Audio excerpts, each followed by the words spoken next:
First thing, early on in the season, you kept harping on the fact you thought this group could be a good defensive team. What were you seeing early in the season that made you think that? We have great individual defenders. Alyssa Thomas, I believe, is, the best defender in the league right now in terms of versatility, that she can guard 1 through 5.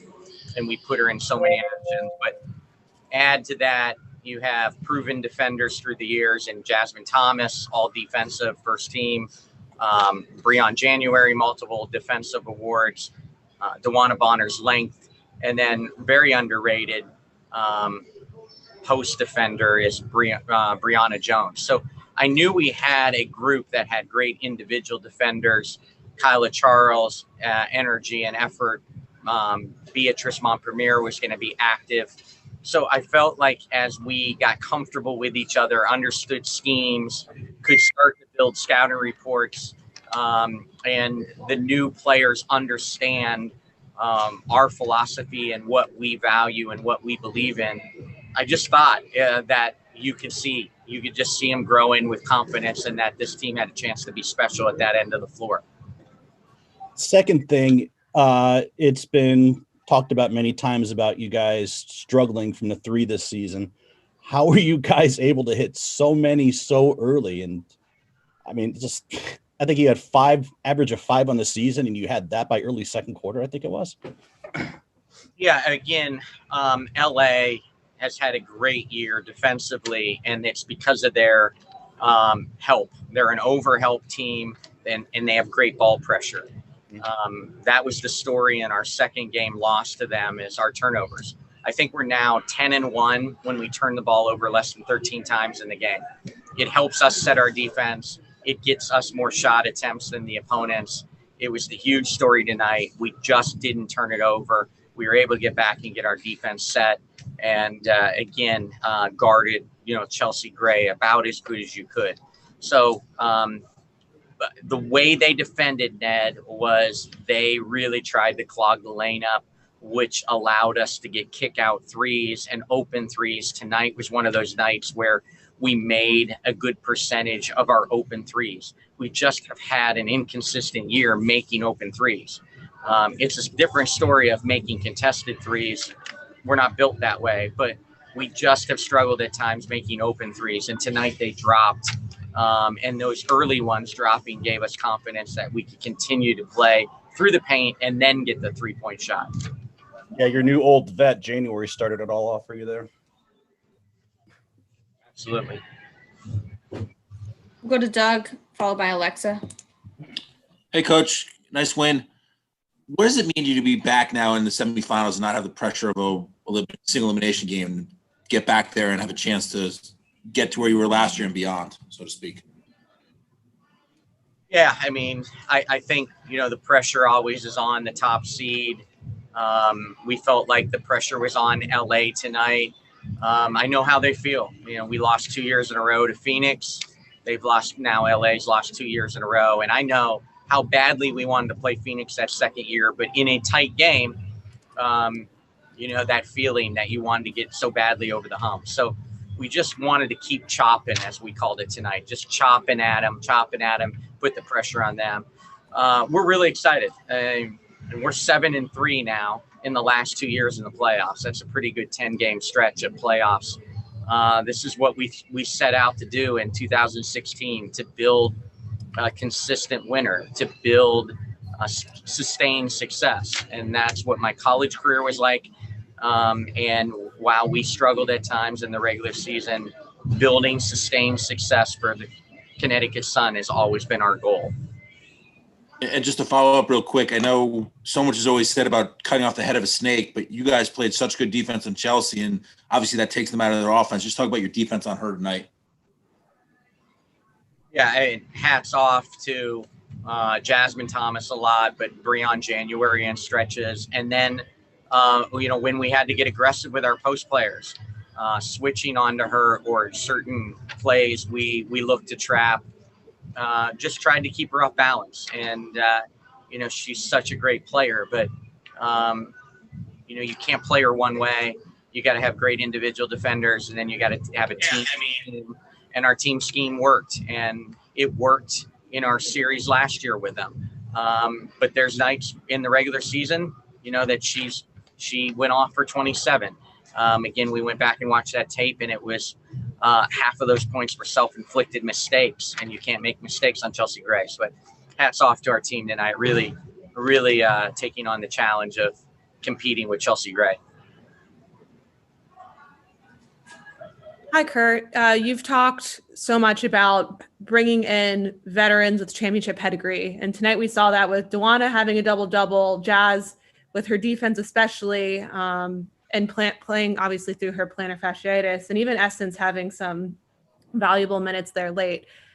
How did you see that, I guess, come through tonight, and how do you anticipate that to continue to help you guys moving forward? Yeah, this is how we're built. When we went in free agency and knew we couldn't bring some of the group back that got us to the finals, we set out with the goal in mind to bring in some championship pedigree and more veterans. And that's what we're built for. We're built for this time. They've won. They've been here. It's not too big for them. We have felt at times like we're a top 4 team in this league. We just haven't been able to put it all together at the offensive end. And again, we did not shoot a great percentage tonight, despite making some threes. We were not as good in the paint as we typically are, but defense, rebounding, and low turnovers can carry the day, certainly in a playoff game. And we defended, we rebounded, and we controlled the ball. Thank you. Congratulations. Thank you. We'll go to Christos.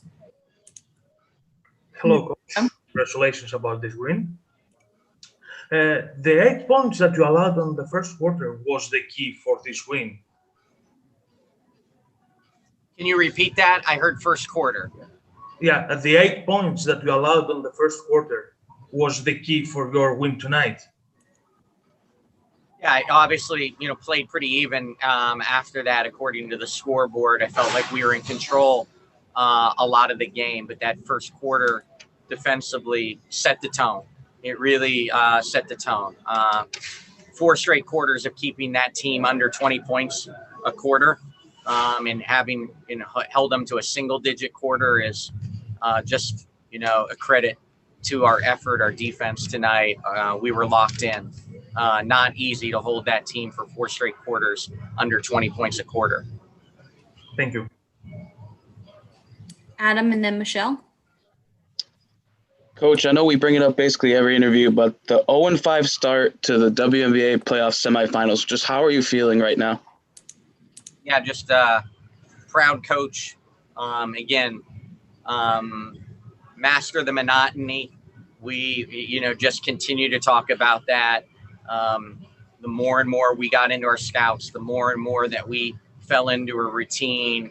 They started to master it. As much as they hate watching film every day, as hard as it is, it was the players. It's a players league. Coaches probably get too much credit in this league, and coaches get too much blame at times. It is a players league, and that team stuck together, built relationships, built chemistry off the court through that losing streak, through our early times. As we got better chemistry off the court, our chemistry started to improve on the court. And we hung our hat on the defensive end. While we want our offense to be better, we hung our hat on the defensive end, and they bought into it. And it is a players' league, and those players deserve all the credit in that Connecticut locker room.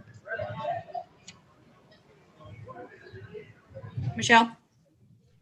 Yeah, Coach, I was wondering if you could sort of talk about how you guys were able to take advantage of NECA not being in there. And also, if you can just give us your initial thoughts on the matchup with the Aces. Yeah, it's just devastating for our league not to have a player like NECA in a playoff game on national television. Just first, one of the best humans there is, and such a huge part of our league. So, feel bad for her, feel bad for LA with that. Certainly it took an offensive weapon off the floor for them. We knew Christine Inigwe was going to bring them a ton of energy. She was very active on the boards early.